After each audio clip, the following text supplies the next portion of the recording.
persons with obesity, diabetes, or metabolic syndrome have varying degrees of insulin resistance and should not eat more than about 25 to 50 grams of carbohydrate per day. And this is my explanation. I believe that hypercholesterolemia, hypertension, obesity, and diabetes are just the harbingers of a disease process called insulin resistance.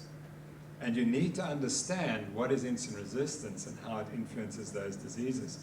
Now at present in medicine, we have different specialists treating diabetes, obesity, hypertension, or hypercholesterolemia. And we've specialized the profession into these different super specialities. And so we have different treatment methods for these 4 diseases.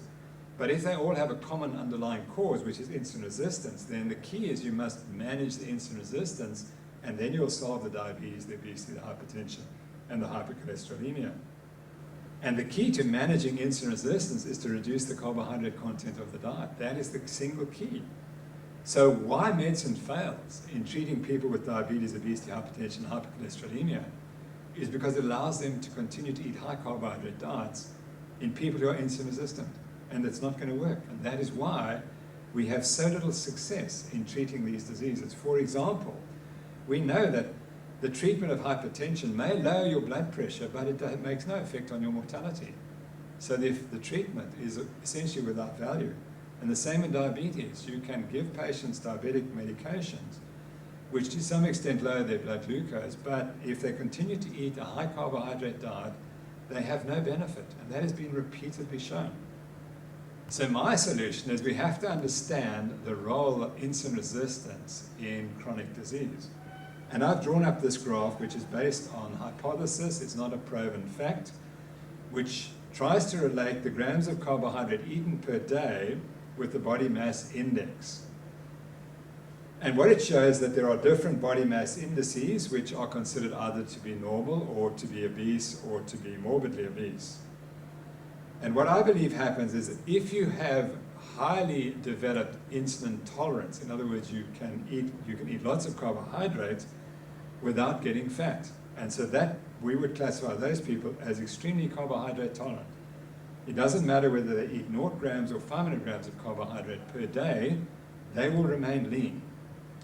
The problem is that many of us might be like that as children, but as we age, we become less insulin sensitive and become increasingly insulin resistant. And so it might be mild, it might be moderate, and it might be increasingly markedly, or it might become severe. And in some, you might have morbid insulin resistance. Now the point of the slide is that if you are eating 300 grams of carbohydrate per day, which is relatively little, what happens is, as a youngster with extreme carbohydrate tolerance, your body mass index will be very lean. But as you become progressively more carbohydrate intolerant, your body mass index will rise. And so that in your 30s or 40s or 50s, if you continue to eat 300 grams of carbohydrate, you might find that you suddenly become obese.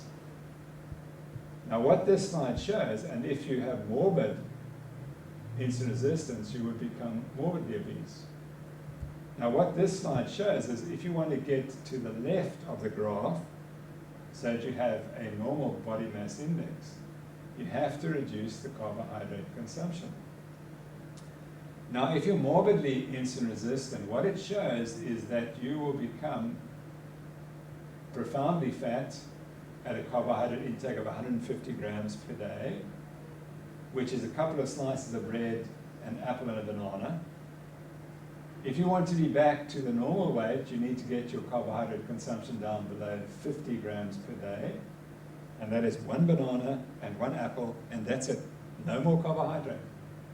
And what happens with people with morbid obesity is they are told, yes, you must count your calories, but you can still eat healthy fruits, so you must have an apple and a banana a day. And that absolutely will prevent weight loss in these people. They will not get healthy if they continue to eat more than about 50 grams of carbohydrate per day. So this is the model that I believe is terribly important, that we should be counting grams of carbohydrate, not calories. Now, I started talking about this diet about 2 years ago, and many people wrote to me because it's now clearly been adapted by thousands, perhaps tens of thousands, maybe even more South Africans. And they started to write to me, and I wrote a paper which will be published in the November issue of the South African Medical Journal, titled A Low Carbohydrate, High Fat Diet for the Management of Obesity. And I had it, at the time when I wrote the paper, I'd had 172 communications, and in those, 16 people told me they were cured of various medical conditions, including 8 who cured of high blood pressure, 7 of high blood cholesterol concentrations, but much more interestingly, 14 who cured their type 2 diabetes by changing this diet. They didn't actually cure the disease. They now are in remission because they've got the carbohydrate intake low enough where they're no longer producing so much blood glucose that they are diabetic. However, if they were to revert back to eating what they ate before, their diabetes will reappear as night follows day. Now, we're told that a high carbohydrate diet is essential for exercise performance. Well, 32 of these 100-odd people told me their exercise performance improved, and 127 reported their weight outcomes. And of those 127, the total weight loss was 1,900 kilograms, which is pretty astonishing. And the average weight loss was 16 kilograms for men and 15 kilograms for women, which is the highest weight loss ever reported in any clinical trial in the medical literature. And all these people did was they went on the internet and read a diet that I had proposed they should follow. So here are the weight losses, and they show that the average weight loss was just on 15 kilograms. Now, the average weight loss on the low-calorie, high-carbohydrate diet, in which people are given access to medical specialists frequently, and the studies cost millions of rands and dollars to do, and my study cost a few hundred rand, the best outcome is you lose about 1 kilogram. So that suggests to me that this diet has got something going for it, which the traditional diets and all the medical support don't have. So let's meet some of the interesting people. Here's Billy Tosh. In July 2012, he weighs 160 kilograms. 28 weeks later, he looks like that. And he loses over 80 kilograms. And this is his weight loss, which shows that his starting weight was 163 kilograms, and after 28 weeks, it's 78.8 kilograms. And you'll see that most weeks he lost 2 to 3 kilograms, and he sustained it for 28 weeks. Here's another patient, Brian Berkman, who was fat all his life and eventually rose to 153 kilograms. And he described how the single biggest contributor to my weight loss and managing to sustain it is to eat very few carbs. And so that's him when he weighed 153 kilograms, and that's how he is today at 82 kilograms. The interesting point is that Brian was offered surgery, gastrointestinal bypass surgery, bariatric surgery, but the anesthetist said, "You're too sick, I can't operate on you." And today, he's a picture of health. He's running and exercising every day. And what was the difference? Just by cutting the addictive carbohydrates. And he's begun a campaign of targeting sugar and addictive foods as the cause of obesity. And there are his weight loss. And remember that all these subjects have been seen by conventional dietitians and nutritionists and doctors who've told them that they must cut their calories and they must cut their fat in the diet. And it didn't work. But as soon as they cut the carbohydrates and increase the fat, they start to lose weight, as shown in Brian's file. Here's my favorite because he's a medical doctor, Dr. Gerard Schoenby from Caledon. He was overweight and he had all those medical conditions: diabetes, atrial fibrillation, sleep apnea, hypertension, gout, all of which are considered completely incurable by medicine. So bad was it that he went to his wife at the age of 57 and said, "I'm going to be dead by the age of 65. I'm a medical doctor. I know you can't live a long life if you have atrial fibrillation, sleep apnea, hypertension, and diabetes, and you must make alternate arrangements." Fortunately, he heard me speak, and he changed his diet. He lost 25 kilograms. His diabetes went, his atrial fibrillation went, his sleep apnea went, his blood pressure normalized, he has no more gout. And he now considers he's going to live substantially longer than 65. And so that is a classic example of curing diseases which are considered by medicine to be considered incurable. Interestingly, Dr. Squinby now, when he sees patients, he says that I can treat you two ways. You can either go the medical route and take all these medications. They will not cure you. They won't have any impact on your life expectancy. Or you can change your diet and you will be cured of the diseases. And it's up to you to make the choice, but I can give you either choice. And the final case of interest is Simon Gear, who at the age of 37 had deteriorated from being really quite a good runner, a very competitive long-distance runner, who got progressively fatter, and his running performance had deteriorated to the point where in March last year, he decided that he had to run 9 marathons in 9 weeks to lose weight. He did that. He ran his 9 marathons and managed to put on 3 kilograms. And this is a picture of him running the Two Oceans 56-kilometer or 35-mile race last year in Cape Town. And although he's got 30 kilometers to go, you can see he's in big trouble. He's not happy and he's hardly moving at all. He makes it to the finish about a minute and a half before the cutoff point of 7 hours. And he's in 7,668th position. To cut a very long story short, he hears me talk. He originally is very cynical and skeptical because he says, but carbohydrates are what make you run fast. And I'm saying you've got to cut carbohydrates. He decides to give it a 120-day attempt. He cuts the carbohydrates. The first week he loses 2 kilograms. He says there may be something in it. He gets thinner and thinner and thinner. He trains harder and harder and harder. And he lines up in the Two Oceans Marathon the next year. And you may wonder, by how much can he improve his performance? And the answer is he improves his performance by 3 hours. And here he is finishing the race the next year in 208th position, just under 4 hours for a 35-mile race. And anyone who's run this race knows to break 4 hours in this race is really tough. And so the title, he eats the heart-toxic, high-fat diet for 10 months, loses 16 kilograms, now weighs 67 kilograms, and has become one of the top runners in his age group. And so the irony is that on the left 2 pictures, we have Simon Gear eating the healthy, prudent, high-carbohydrate diet, barely able to function. When he goes on the toxic, high-fat diet, which is going to kill him because it's going to clog up his arteries, he can suddenly run a sub-4-hour ultra-marathon and finish in the top 300 in the race. And so you have to ask the question, which Simon Gear model, fat or lean, is likely to live longer? And the reality is that Simon Gear on the left is very similar to many runners in South Africa who are carbohydrate intolerant and continue to eat the high carbohydrate diet because Tim Noakes told them that they should. And once they realize they're carbohydrate intolerant and that they cut the carbohydrates and eat fat and protein, which is what their body requires, they can lose that weight and suddenly start training and running properly. So we're looking with great anticipation to doing a major study of South African athletes, taking people like Simon Gear and studying them when they're on the high carbohydrate, healthy, prudent diet, and seeing what their health looks like and how they perform, and then putting them on a high fat diet and seeing, is he unique? Is he the only one in South Africa it happened to? And the answer is it's not, because there are many top South African athletes, including Bruce Fordyce, who dramatically improved their performance in middle age when they went on the high-fat diet. It's important to record that Bruce Fordyce reduced his Comrades Marathon time by 2 hours.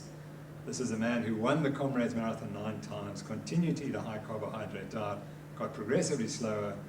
As soon as he changed his diet, he got back to running as well as he did 20 or 30 years ago. And this shows Simon's weight loss, and you'll notice that in red on the bottom, his major weight loss occurs early on before he can train harder, and then he can train harder. And he said, that's the point. I lost the weight before I started training hard. It was the diet that allows me to lose weight, not the training. And this is a good picture for Simon. My running's so-so, but I'm one of the nation's top 5 carbo loaders. And I think the problem we have in South Africa and many other countries, and that we've over-promoted carbohydrate consumption for athletes who are carbohydrate intolerant, and they need to cut their carbohydrates in order to become thin and healthy. So my second final point is that calorie counting and restriction and exercise will never cure obesity, diabetes, and the metabolic syndrome, since they fail to address the 3 key problems, which are insulin resistance, which is a genetic predisposition, hunger, and addictive food choices. And the reason why that diet has been so successful in those people I've shown you is because they understood it. They understood we've got to control hunger, we've got to get rid of the addictive food choices. And you can only do that by reducing your carbohydrates and increasing your fats and protein and eating energy-dense foods infrequently, rather than nutrient-poor foods made from grasses largely, which don't satisfy your appetite and which make you eat every 3 hours or so. And then the final point, carbohydrate counting and carbohydrate restriction is the best method for persons with insulin resistance and or addictive food choices to lose weight and remain healthy. And essentially, this website is devoted to trying to promote that cause, because the evidence to me seems so abundantly clear that if you really want to maintain weight for the rest of your life within the safe range, and you want to reduce your risk factors for heart disease and cancer and dementia, you really have to make sure that you restrict your carbohydrate calories, because they are what is driving the current epidemics of disease in Western society. So Daniel Boorstin said the greatest obstacle to discovery is not ignorance, it's the illusion of knowledge. I've observed that the world has suffered far less from ignorance than from pretensions of knowledge. And I would like to say that I believe that we pretend that we know all about nutrition. And what I've tried to show you in this talk is that I don't think so. I think that there are two sides to the dietary story. We've only been hearing the one, that a high carbohydrate diet is healthy and will prevent heart disease and so on. And we've completely suppressed the other story, which shows that in people with insulin resistance particularly, the high carbohydrate diet is toxic and will cause heart disease and obesity and weight gain and just people living subnormal lives. It's going to change. Max Planck said that a new scientific truth does not triumph by convincing its opponents and making them see the light, but rather because its opponents eventually die off. And that's what's going to happen. All those people who promoted the high carbohydrate diet, Ansel Keys is no longer with us. His influence is gone. Many of the other people from the 1970s are no longer with us. And there's a new generation of scientists who are taking over and saying that we were wrong, we need to change. Louis Agassiz said every scientific truth goes through 3 states. First, people say it conflicts with the Bible. Next, they say it had been discovered before. Lastly, they say they always believed it. That's been paraphrased by Schopenhauer, who said every truth passes through 3 stages before it's recognized. First, it's ridiculed.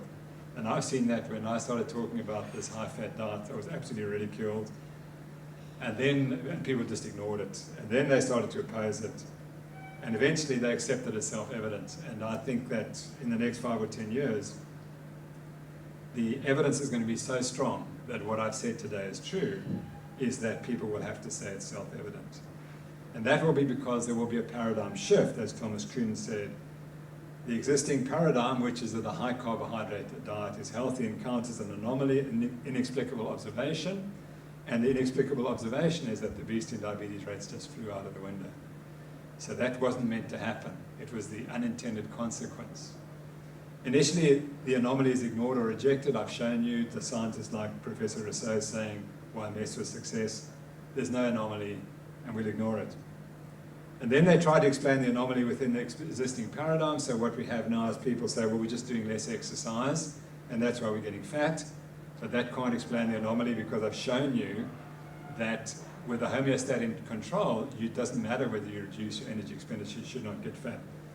And then a new paradigm is proposed in which the anomaly is resolved, and that is what we've seen. That it starts in 1825 with the suggestion that carbohydrates cause obesity. And with the publication of Gary Taubes' Good Calories, Bad Calories, I think that he's described the anomaly and the paradigm which resolves the anomaly. The establishment originally rejects the new model and ridicules its proponents, and that we've seen the ridicule of Robert Atkins and others subsequently, but that can't exist forever because too many people are discovering that this diet works. And then the new paradigm finally gains acceptance as it accounts for new observations. And what I've tried to show you today is that replacing carbohydrates with a high-fat, high-protein diet can explain the new observations that we have observed. That eating the high carbohydrate diet has made humans more unhealthy today than ever in our history. And it has to be explicable for some reason, and my explanation is that we took the fat out the diet, replaced it with carbohydrate in people who are carbohydrate intolerant. And as soon as you do that, you'll get all the consequences that we've seen in the last 50 years.